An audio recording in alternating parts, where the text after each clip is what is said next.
Would your client like to be heard? Yes, thank you, Your Honor. This has been a very terrible experience. I think it's been a tremendous setback for New York and the New York court system. This was a case that Alvin Bragg did not want to bring. He thought it was, from what I read and from what I hear, inappropriately handled before he got there. A gentleman from a law firm came in and acted as a district attorney, and that gentleman, from what I heard, was a criminal or almost criminal in what he did. It was very inappropriate. It was somebody involved with my political opponent. Part of the records that we're talking about, they're saying, I just noticed where he said I was falsifying business records. Well, the falsification of business records, as they say, it was calling a legal expense in the books where everybody could see them, a legal expense. In other words, that legal fees or legal expense were put down as legal expense by accountants. They weren't put down by me, they were put down by accountants. I didn't call them construction, concrete work. I didn't call them electrical work. I didn't call them anything. They called a legal fee or a legal expense, and for this, I got indicted. It's incredible, actually. Now, if you look, my attorney alluded to it, the top legal scholars and legal pundits in this country, the ones that are quoted all the time on television, that are making their views felt and highly respected people, have said, everyone, virtually everyone that I know of, I haven't seen any to the contrary, not one, and none. These people are not exactly friends of mine, to put it mildly, but they all said this is a case that should have never been brought. It's an injustice of justice.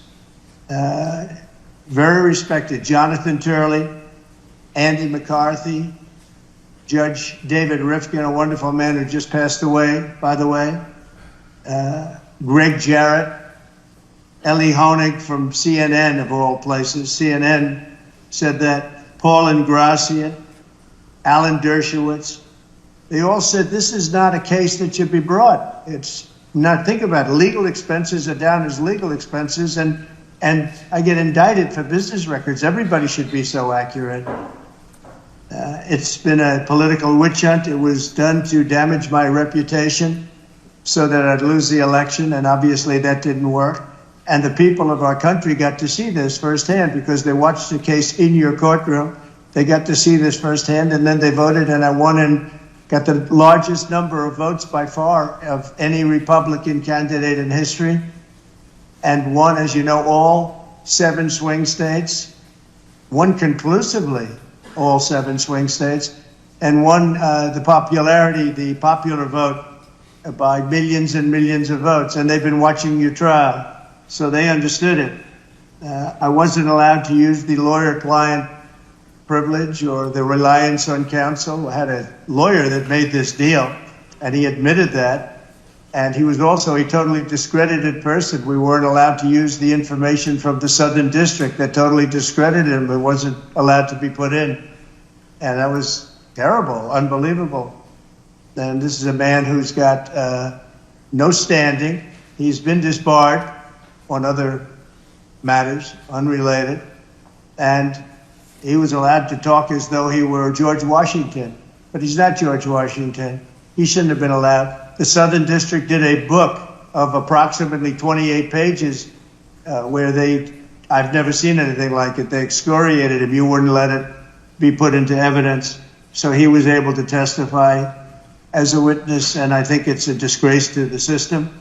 I was under a gag order. I'm the first president in history that was under a gag order where I couldn't talk about aspects of the case that are very important. I guess I'm still under, so probably I won't do it now. I assume I'm still under a gag order.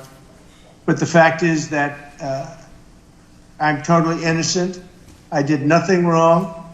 They talked about business records, and the business records were extremely accurately counted. I had nothing to do with them.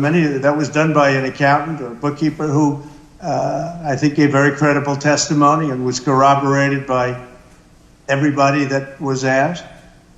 And with all that's happening in our country today, with the city that's burning to the ground, one of our largest, most important cities burning to the ground with wars that are uncontrollably going on, with all of the problems of inflation and attacks on countries and all of the horrible things that are going on. I got indicted over calling a legal expense a legal expense. It was called a legal expense.